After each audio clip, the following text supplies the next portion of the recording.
Hello everyone, welcome back to my channel. And today we'll be reacting to the secrets of syringe. Let's go.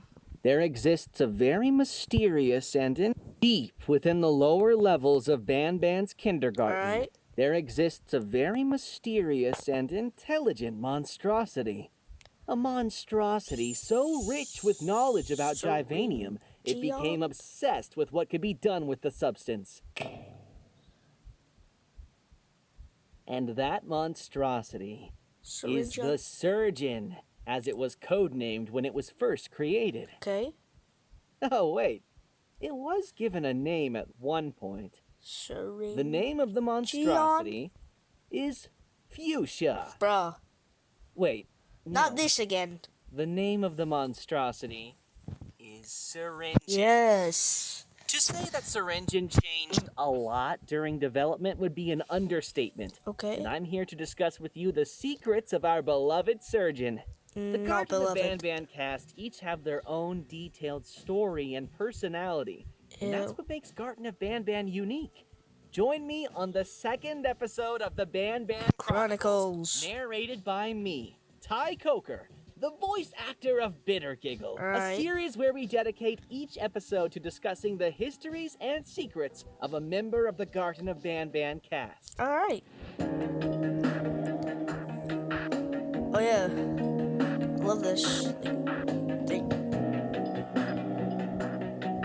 I might get copyrighted, but who cares? It's only 10 seconds. Garden of Banban 4 served as the introduction to one of the series' most vital characters yet, where if you completed a set of certain tasks, you would gain access to a secret meeting room with a drawing on the wall depicting a strange figure never seen before.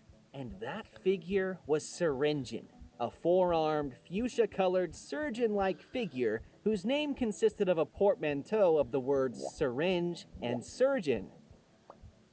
But what if I told you that Syringen's final appearance is the last of many iterations that came before it, and that he looked very different from when he was first sketched? The first iteration of Syringen was first sketched when the Euphoric brothers were playing cards while drawing concepts in a nearby notebook. Liking what they doodled and thinking they could make something bigger of it, they got to work. The result was what you are currently seeing on screen. This is a recently recovered image of Syringen's first iteration. It was at this point that this new character was codenamed the Surgeon. But something was wrong with it. It looked too cute.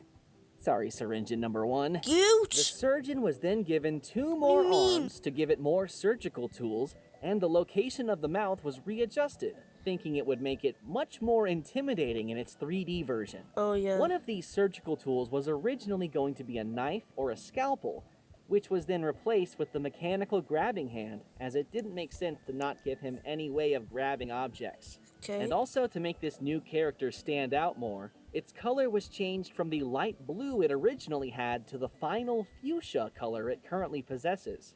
As a result of this new color, it was temporarily given the name Fuchsia, which the name Syringen was later used as a substitute for. And with that, the Syringen in his 2D form we know today, yay! Where he later finally debuted in his physical form in Garden of Banban 7, with voice actor Ray O'Hare playing his role, who, as a fun little bonus fact, also played the train conductor in the Euphoric Brothers' other game, Human Apocalypse. Oh, damn. But going back to Syringen's 2D form, you might notice something strange that was quickly pointed out by many fans when Syringen's mural was first seen by the public. Take 5 seconds to try and see why Syringen looked off compared to all other wall murals of the franchise. Can I have a picture of the other ones, please? Do you see the problem yet? Huh? Do ya? Huh? What the hell? Right. Wait, why are those brown? Syringen's eyes were brown. And he was the only one of all other characters that was like this. But rest assured, this has nothing to do with lore. It was a simple oversight, and it was fixed in later games. But early concepts and wrong eye colors aside, what if I told you that Syringen's story was originally going to be much different from what it ended up being in Garden of Banban 7? In fact, the entire chapter originally played out completely different from how the final version of Garden 7 plays out. Okay. The story for the chapter, much like most chapters, went through many different scripts. And while most versions of the script have been lost or deleted, one remains intact. Oh, come on. You always gotta do it at right. For real, In the big moments. Script have been lost or deleted. Yeah. One remains intact. In this early version of the script, the overarching goal of the game remains the same. In alliance with Syringe, you entered City Engine in search of Jumbo Josh. But City Engine was very different. The mayor of the city was much more tyrannical, where he ruled over his citizens with an iron fist. He was much more reminiscent of a cult leader than a mayor, but he was still willing to work with the player to achieve his goals despite his hatred for humankind. Instead of the fully lit city you enter in Garden of Banban 7, you instead find yourself limited to a single block, with long walls enclosing what remains of the city. These Okay. walls would constantly be banged on by hungry, naughty ones trapped on the outside, That doesn't sound unable good. to enter because of the light. From the balcony in Syringe's office, you would be able to see a faint light in the distance, which Syringe explains belongs to a tower that Jumbo Josh is nearby. Okay. The secondary goal of Garden of Banban 7 would have been to try and reach that second tower. But there was a problem. Aside from the tiny part of the city you're trapped in, everywhere was dark, which also meant everywhere else was infested with naughty ones. Through puzzle solving and fighting the notified army one by one, you would slowly but surely restore power to different parts of the city, allowing you to finally reach the tower. It is during these expeditions to try and restore power that the majority of the action took place. The Givanium baby would have been encountered in one of the buildings. The notified Bittergiggle would have been his own mini-game instead of the chase sequence he ended up getting in Garden of Banban 7. Kittysaurus was supposed to have been trapped in a pit that the citizens would have been standing around ceremoniously, where you would help her escape as part of a puzzle. A sequence where you enter a courthouse and Sheriff Toaster judges you for your crimes, before the lights go out and the entire building is swarmed with naughty ones. But most interestingly, a crazed Sheriff Toadster was scripted to trap you inside of a grocery store, inside of which you would have had to get a phone to work, where you call Syringe for help, after which he sends a loud contraption to scare the crazed sheriff away. Not notified, but crazed. This contraption would dramatically slide towards you through the darkness, which turns out to be a loud mobile power generator.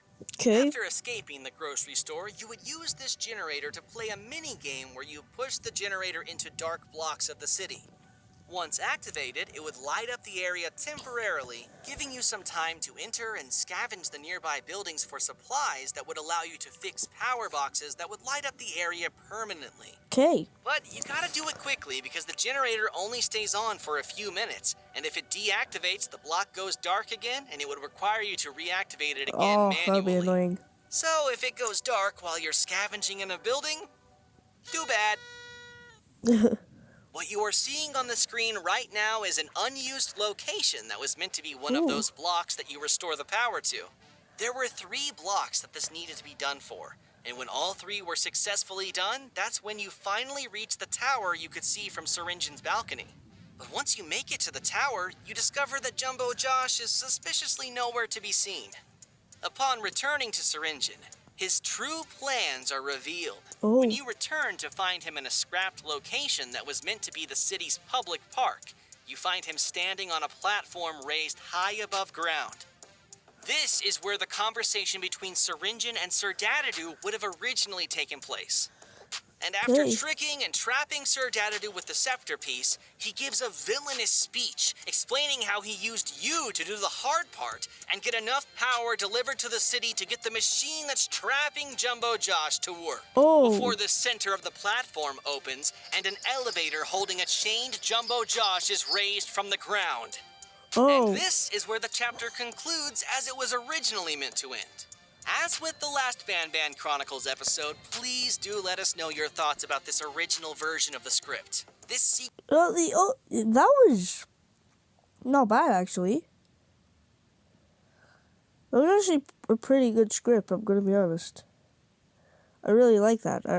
I liked it. sequence of events turned out to be much cooler on paper than it was a playable experience. And that's why this version of the script was scrapped for the most part. But wait, what's that in the distance?